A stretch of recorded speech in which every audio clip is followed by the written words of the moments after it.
Hi friends, welcome back to Sakhi. మాయ హాల్లో సోఫాలో కూర్చొని ఉంటుంది. చంద్ర మాయ పట్ల చూపిస్తున్న శ్రద్ధని చూసి కామాక్షికి కోపం వస్తూ ఉంటుంది. ఈ మాయ కామాక్షిని అనవసరంగా రెచ్చగొడుతూ ఉంటుంది. కామాక్షికి కోపం వచ్చి సోఫాలో కూర్చున్న మాయని ముందు నువ్వు ఇక్కడ నుంచి లే అని సోఫాలో నుంచి లాగి పక్కకి నెట్టుతుంది. అప్పుడే అక్కడికి చంద్ర వస్తుంది.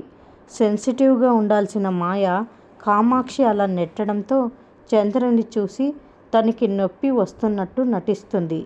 ఇంకా చంద్ర కోపంగా కామాక్షి దగ్గరికి వచ్చి, పిన్ని ఏం చేస్తున్నారు, మీకు అసలు బుద్ధి ఉందా అని అంటుంది. చంద్ర అలా అనేసరికి కామాక్షికి కోపం వచ్చి చంద్ర అని గట్టిగా అంటుంది.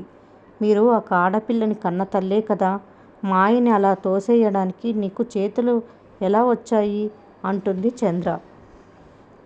నీకు నేను తోసేసిందే కనిపించింది కానీ తను నా గురించి ఏం మాట్లాడిందో తెలుసా అని కామాక్షి అంటే, ఏమైనా మాట్లాడని తన మీద చెయ్యి వేయడానికి మీకు ఎంత ధైర్యం అసలు అని చంద్ర అనగానే కామాక్షితో పాటు అప్పుడే అక్కడికి వచ్చిన జగదీశ్వరి, రఘురామ్ ఆ మాటలు విని షాక్ అవుతారు.